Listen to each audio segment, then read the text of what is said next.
I was back again in Tulum, a Mexican town located about 2 miles or 3 kilometers from the Caribbean Sea. I was staying in a modern apartment in the downtown area, and for the past 6 months I had been in this area along the Caribbean coast. The day would start out great, but a drone flight ended up with an emergency landing, and we would also attempt to drive out to a famous area called Sian Kahn. Las lanchas son para 6. But something unexpected made us turn around after swimming in waters that had crocodiles. Hello everybody, welcome to another video here from Tulum, where I've been staying for some time in Mexico. I'm here with 2 people today. We're gonna be hanging out at this pool here. Really one of my favorite pools. Yeah, very good. Welcome, Rob. Yes. Now it's the underwater challenge here in the pool. Rob is back. You have to beat 3 minutes. Let's see. So yesterday I was holding my breath for 3 minutes, but that was not a good idea. That was way too long, and I was feeling anxious and scared for like a whole hour after. So it's not to recommend to hold your breath for a long time. Rob has a safety here. Relax, take some deep breaths. No hyperventilation. Okay. Yeah, so 3 minutes yesterday. Are you going to jump in? Here we go. If you've ever been holding your breath for a long time, then you really know that feeling when you really have to breathe and you can't hold it anymore. I have no idea how long you did. How you did 3 minutes? I did a minute 46. Before I did 3, I did also like 1:45. Yeah, no hyperventilation.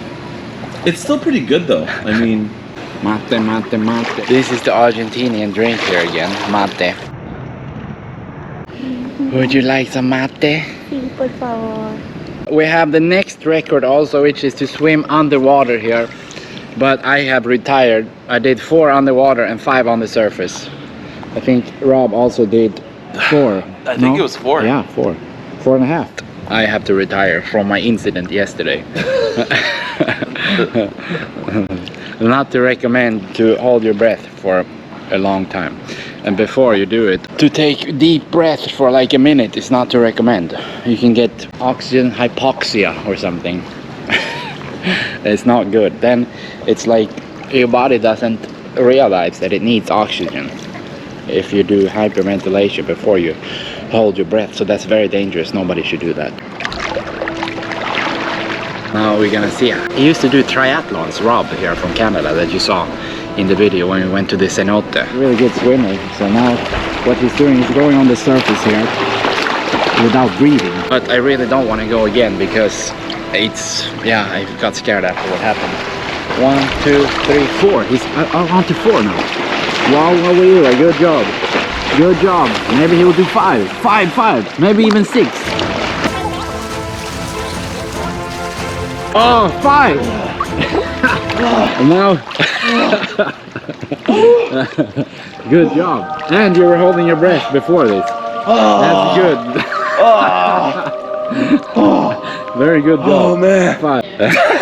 He did 5. Now we have the same record, but I have to retire. This is my neighbor, our neighbor Carolina here. Rob is still recovering here. Oh, man. How are you feeling now? That one took it out of me. Yeah, 5. That's really good. That's like more than 50 meters. Yeah, this pool is really nice. You are the You need water.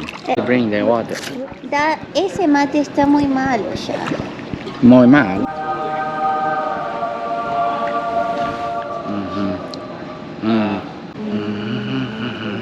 It had been nice to have some people to hang out with and talk to during the day. And I really liked that I could just get out of my bedroom straight to the pool every day. Is that it?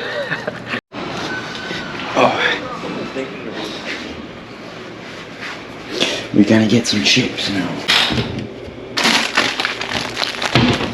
Yeah, I don't know what it is. Like I've been here for 6 months and I feel good here. It's good actually. before, when I've traveled, I would stay like 2 weeks and then, oh, I have to go. But here I like it. It's one of the first places that I actually like. In the beginning, when I came here to Tulum, it was a bit too quiet for me, but then I realized that it's actually really nice when it's like all quiet. And then I just go out here to the pool. Maybe we'll do the trick here and see if we can do a handstand across the pool.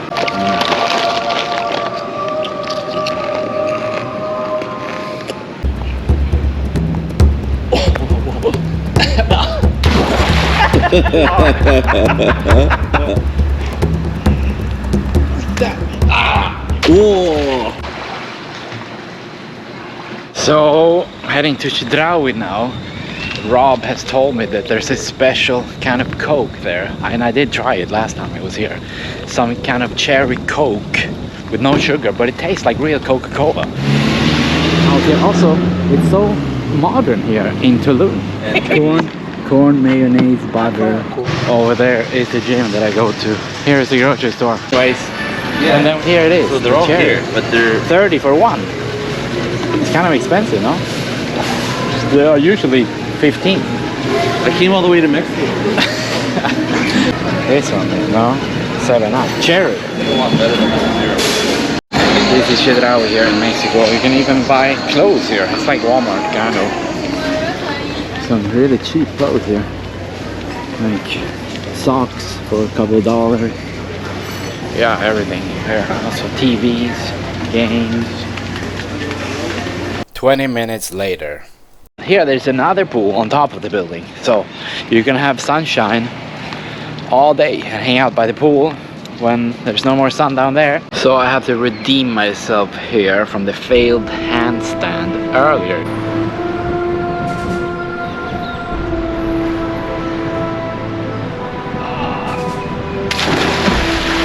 One lap. Now he's already at 42 meters. 60 meters without breathing. We did both. The drone has taken off to the beach.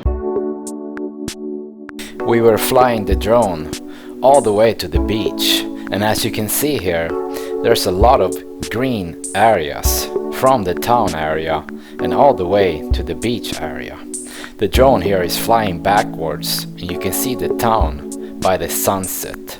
In the opposite direction, you have so much open green areas in between the town and the beach side.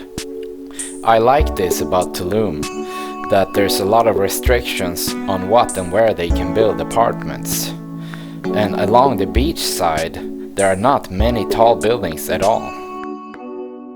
Only with the 22% battery left. Let's see if we can see the beach. Might not make it back. The battery was at 22% only. Here you can see that the seaweed was coming in, and in some areas quite bad. You also see here that there are not many buildings along the beach area. Really preserved and green. Usually the seaweed only stays for a few months and then it's gone again. Warning! No more battery. At what point do I land it somewhere when I've got like 2%? I think you're gonna make it.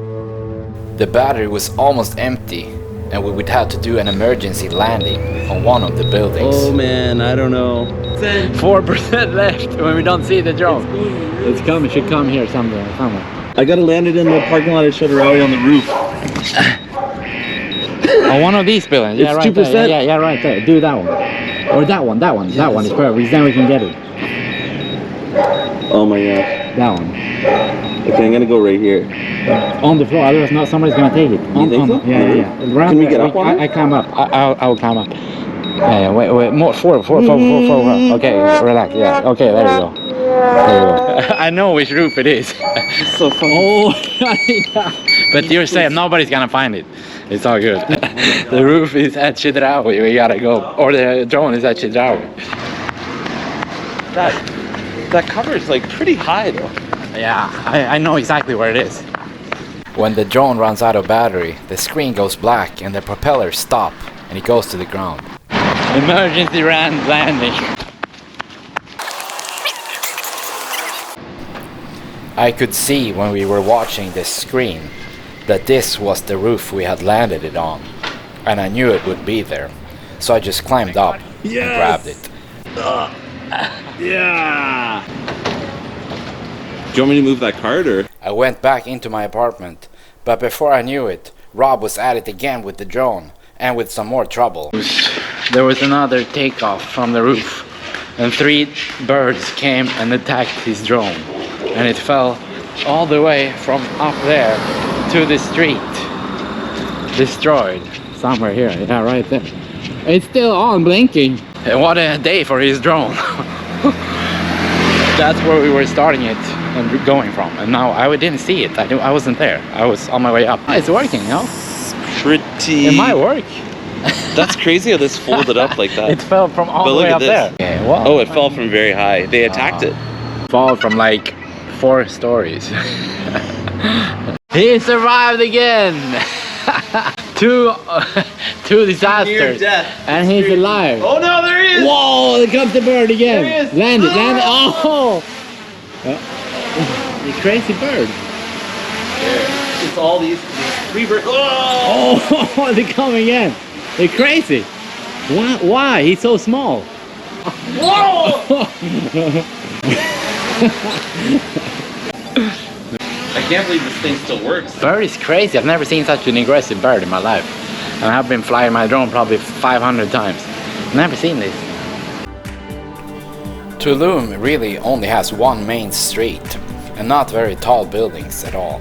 Also a lot of open areas, even in the very downtown area of the town and next to the grocery store, as you can see here. That was an eventful day. We're gonna continue tomorrow. It's the next day here and we're going up to a penthouse here. My friend Rob, he's staying in one of these apartments here, but they're gonna show him a penthouse. And he might be staying there instead as an upgrade for him. Penthouse, Rob, your new home? Baby. Yeah, somebody just checked out of here, I believe. Yeah, nice. How do you get there? Behind there, stairs. Wow. So, Oh yeah, that first one's busted. that's pretty cool. You have your whole little patio. Wow, look at the kitchen, we can cook here. We're gonna have a party, Rob. Yeah, party! Rob's new place here, the penthouse. How many laps can you do here in this one? Ah, it's on the this side, okay. What do you think? I mean, it's nice. Oh, space. Yeah. Like, it's nice to have this kind of space. This penthouse with 2 stories and the bedroom is almost $500,000. Pretty good. Let's see what we are choosing. It's the kitchen in these apartments. I feel like the kitchen is so much better. So much nicer. Yeah. I think, like, the view is good. They've got the big balcony. Yeah, that's true. It is nicer here. And you can see Holiday Inn as well. Yeah. Yeah, that's what he was talking about. Yeah, here. I'm staying here below Rob, where he's staying, on the first floor. Just wanted to jump from this wall here, but it's too far and too shallow. The 1-bedroom apartments are about $250,000 US to buy. Same as my place. But the best gift I ever got from anybody. Oh my god. And he's gonna stay here in this apartment. We were in the central part of Tulum, but decided to go out for a road trip, heading down the coast and over to an area called Sian Kahn, which is located out on a little peninsula that goes out of the mainland. Now we were going in the jungle and coming into this gravel street that goes between the lagoon and the Caribbean Sea on the other side. Right next to the beach in Tulum. At the end of the hotel zone, here is a little street, and our plan is to get on a boat trip, but we stopped here with a car, and now they want 250 pesos each per person just to cross this street here. For 3 people. I'm here with my friend Rob and Jenny. But I was here not long ago and I paid less than half the price. Maybe there will be a boat over there. Yeah, we should probably put on smoke it. So we're gonna get the fine. Yeah. So it was 110 then, and not 250 like the guy said. But you don't need to get mad. Well, I Sometimes can't you help it. I don't like just- cameras. Yeah. We started driving and wasn't sure what to expect of this place called Sian Ka'an. but had heard that there were supposed to be birds and other interesting animals at the end. We stopped. Now we're gonna find out if we can go on a boat tour or not, and how much it's gonna cost, or maybe we can drive the whole way out to where we're trying to go. Para hacer flora y fauna consiste para ver el cocodrilo, el manatí. Las lanchas son para 6 y pasar por el puente que está a 11 kilómetros de distancia, la conexión de la laguna con el mar. Y el ojo de agua que rebosa. Este es Boca Paira, está a 11 kilómetros. Es la conexión de la laguna. Hay un puente que conecta hasta Punta Ave. Rob, where do we go? Do we drive or do we take a boat tour with this guy here? That's what we're trying to figure out, yeah. Yeah, maybe we'll just drive. They fixed the road here. This gravel road that I was on when I first came to Tulum. You might have seen that video. It was very, very hard to drive, but now there are no holes. So, we drive. Driving? Here we go for an adventure. And now you've got Rob addicted to these chips. Yeah, we got 2. This is like my 6th bag. I had never tried these chips until you told me about them. Yeah, and now you are addicted to Sian Kahn. Here we go into the jungle. There was a bridge 11 kilometers away, and we were heading over there on the gravel street between the sea and the lagoon on the inside. We have arrived to the bridge. To the bridge where there are crocodiles here. Oh. Wow, it's floating. This is on the way to Sian Ka'an here. We're gonna start the drone and see what we can find.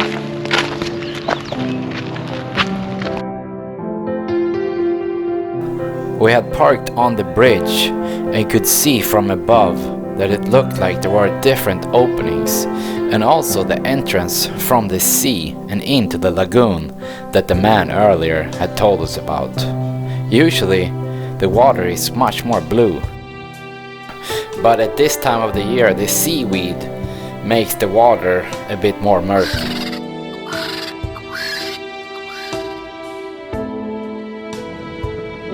We kept driving, and the landscape was really interesting. Not a single building or person anywhere in sight.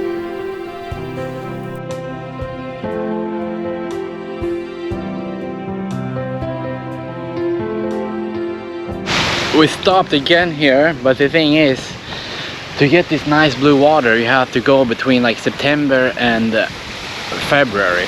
From February until September it's usually not so clear. The water turns brown because the seaweed comes in, but still pretty cool view here. Sian Kahn.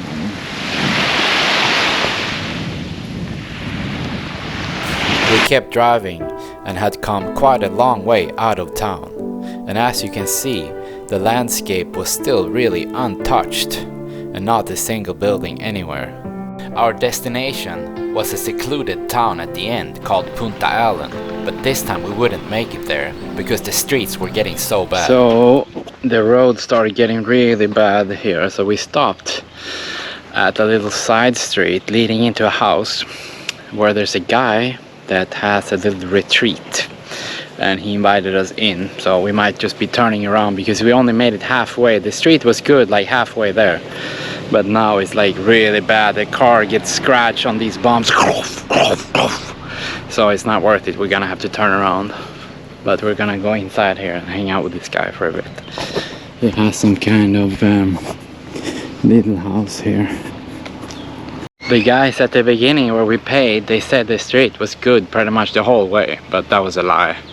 It's really bad now, so it's like you cannot drive, but you're gonna go like 10 kilometers an hour speed at the maximum, and it's a total of 40 kilometers to the end, so that means it would take 4 hours. So here we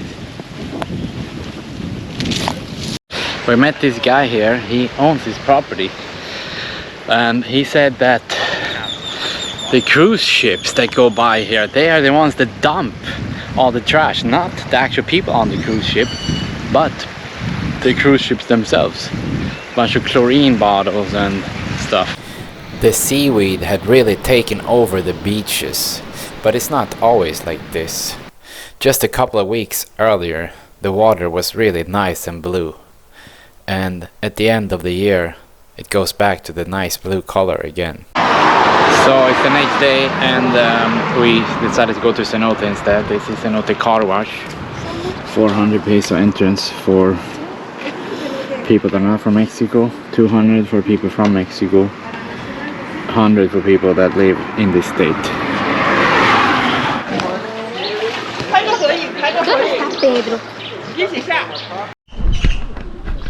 He's speaking to you. There's a guy here, he was showing us that the crocodile is here, but he said something that the crocodile is speaking to me and that he likes white people to eat the meat, something. Carne. Carne blanco. Carne blanco. Here, and they have turtles also. Alright, let's see if we can swim and find this crocodile maybe. Something happened. Murder scene here, maybe. Crocodile attack. We had arrived to the Cenote and I jumped in. This one also had a crocodile. I'd seen a crocodile one time before in a cenote like this, but only a small one, about 3 feet long, 1 meter. This one was supposed to have a bigger one, but I didn't see it after first jumping in.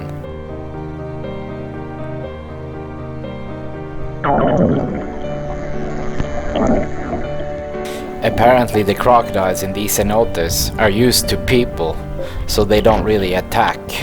But who knows? Maybe sometime they get really hungry and need a little bite of a leg or a hand.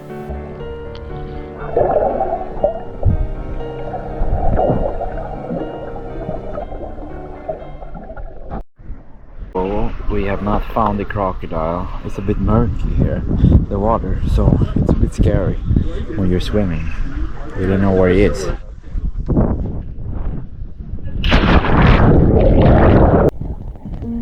I jumped in again, and the best part of these cenotes is how blue the water is, and also when you see the sun from the bottom, and you can also see a bit of the sky. At the bottom, I saw a turtle swimming away, and it was a bit crazy the way it looked at the bottom. Some kind of formations that I had not seen before in any of these cenotes. Swimming in these cenotes is really one of my favorite things to do in Mexico. There are so many thousands of them, and you can always explore a new one.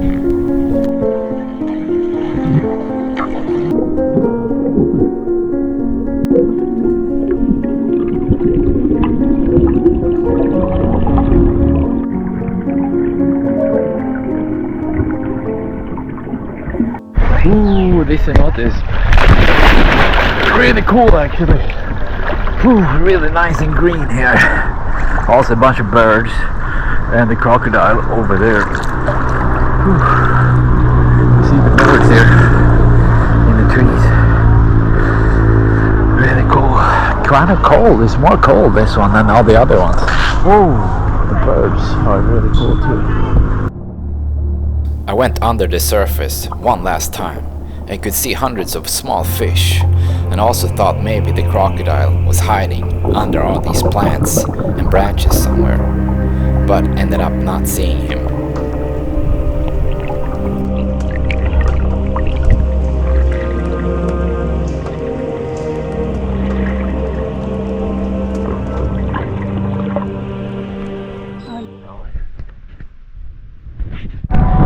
Stopped by the police here on the way back, and they're searching the trunk. You can see Policia. They're out there, he's searching the trunk. I don't know what is that. Oh, like a horror